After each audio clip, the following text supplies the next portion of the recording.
Yes. Good evening, everyone.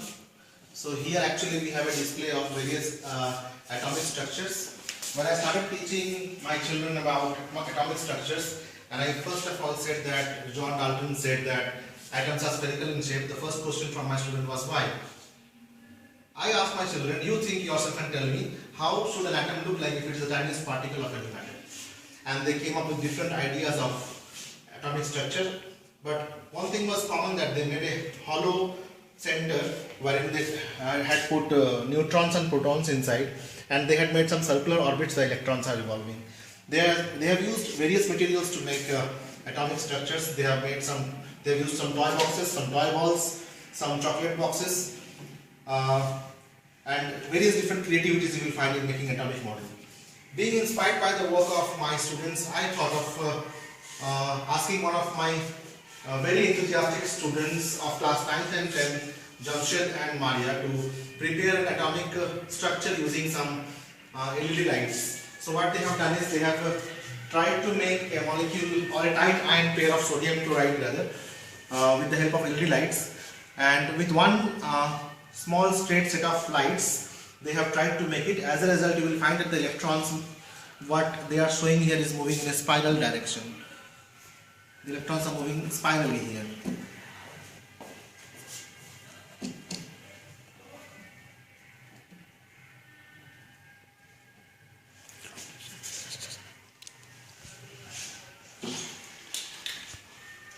Yeah, so here we can see here that the electrons are moving in a spiral direction, which is not true. But according to Rutherford's atomic model, he said that electrons revolve in a circular path, and if it does so, that after every revolution, electron will be supposed to lose its energy, and slowly it should fall into the nucleus, which is not possible. So after seeing this structure, I thought of making a model by taking help from the students of class 9th, 10th, 11th and 12th, and of course our laboratory technician Mr. Dharmendra, who has helped me to make the electronic circuits. It was very difficult, and we are going to program it even further. Here we see that what I have tried to do is, here it was a model of sodium chloride. I have tried to make a model of magnesium chloride, wherein you will find that the center of this molecule is a magnesium atom trying to become magnesium ion by giving one electron from its outermost orbit to the chlorine atom. As a result, chlorine is becoming chloride ion.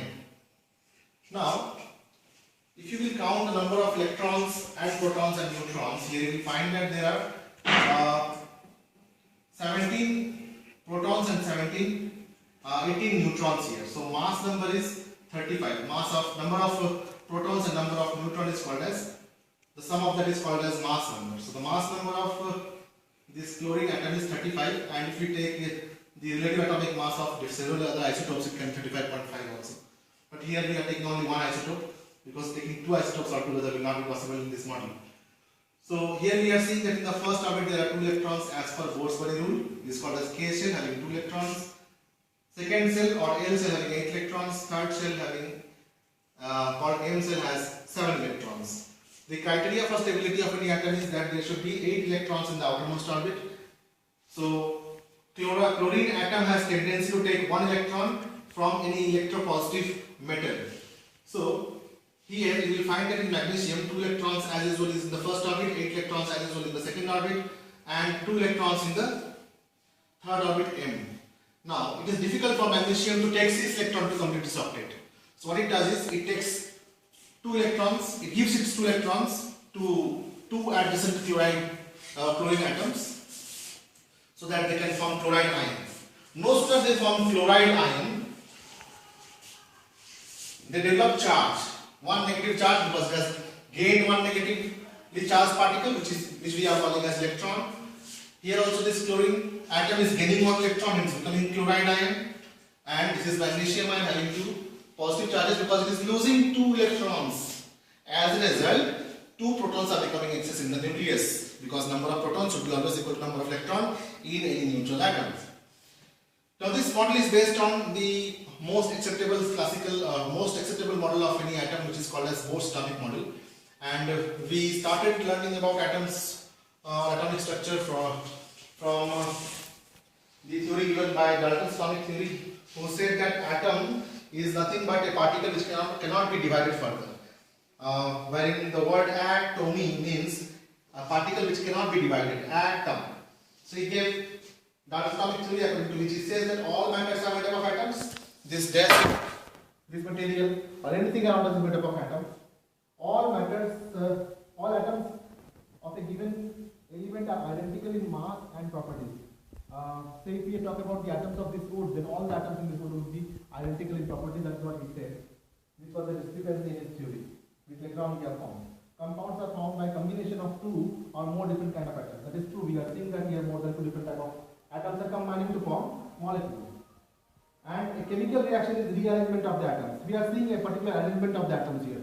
See, in sodium chloride there is a particular arrangement. In magnesium chloride there is a particular arrangement. So atoms, they rearrange themselves to form a particular type of a molecule. Again, in Thomson's model, the structure of the atom was given in such a way as it was compared with a plum pudding or maybe a fruit, wherein the plum of the fruit was considered as a sphere of positive charge, and the seeds in that fruit or the pudding, plum in the pudding was considered to be the electrons distributed in the sphere of positive charge. He did not talk about the position of an electron or position of the positively charged particles, but he said the whole atom is a sphere of positive charge. And obviously this was discrepant, because the number of electrons should be always equal to number of protons, and protons cannot be whole atom altogether having a sphere of positive charge. After that, little more advanced theory was given by Rutherford's atomic model, according to which he said that atoms are spherical in shape, electrons revolve around the nucleus, just like planets revolve around the sun. So this model is also called as planetary model.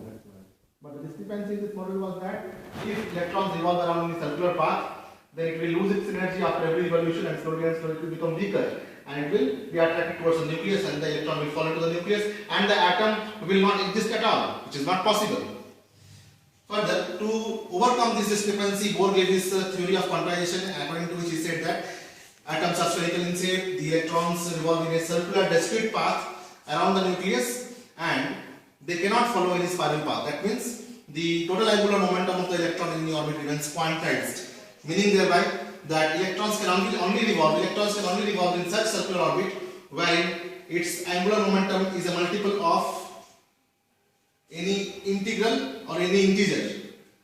So there is a mathematical expression given by by him, which was mvr equal to nh by 2 pi, whereas n is the order of the shell, 2, 8, 7 and so on.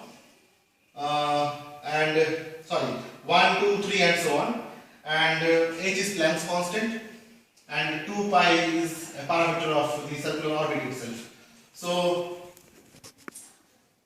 after this, there was a problem which was in discussion, like if according to Bohr's atomic model electrons revolve around the nucleus and the protons are there in the center of the nucleus, then protons being positively charged atoms should repel each other. So why these positively charged atoms do not repel each other? It does not repel each other because these protons, they keep on interconverting themselves into mesons. So the positive meson particle and negative meson particles interconvert the proton and neutron so spontaneously and fastly that they don't get time to repel each other. This is also one of the atomic models made by one of my students. He tried to give a three-dimensional structure, while other students were trying to make the atomic models by giving a two-dimensional structure. He thought that no, orbits can be oriented in different other space. And this very thought gave an idea to other scientists that there is a space around the nucleus where probability of finding electrons can be maximum or minimum. So from the concept of orbit, the concept of orbital was developed. So after class 10 department studies about orbit, and slowly we start learning about orbital.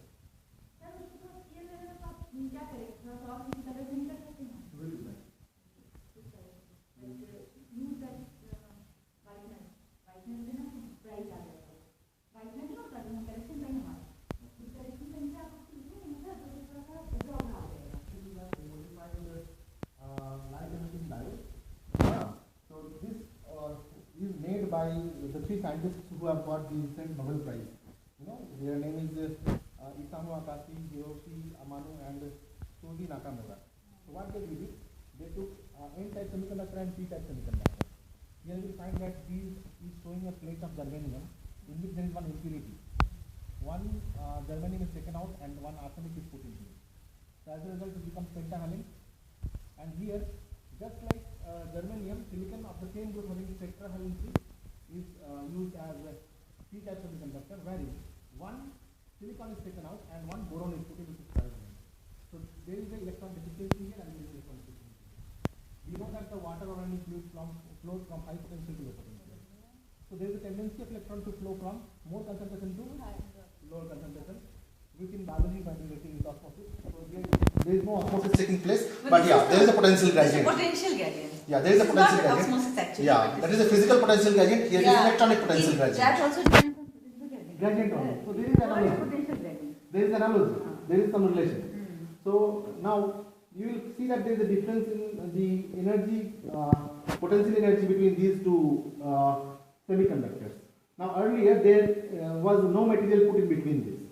As a result, either heat or electricity or sunlight or any other kind of light used to be given to excite the electrons from lower energy level to higher energy level. Now these three scientists, what they did together is they have used one magnesium stripe in between.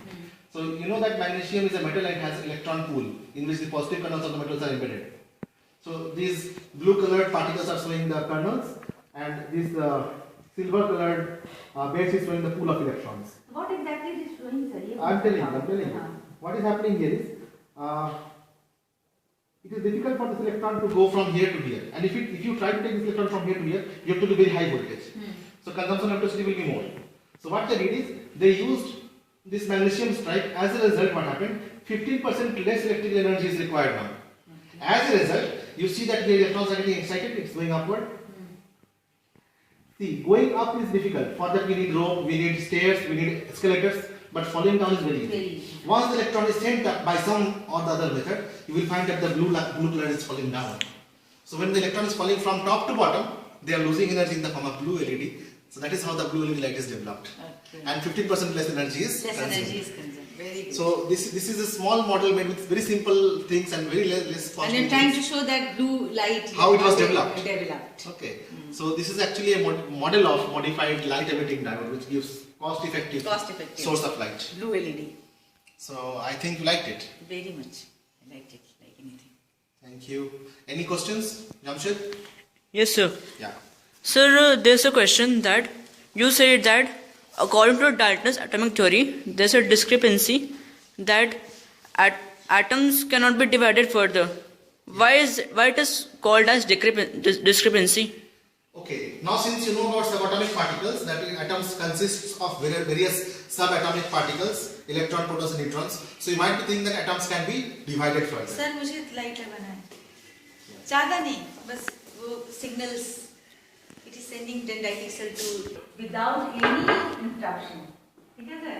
इतना बदमाश है ये बोला है.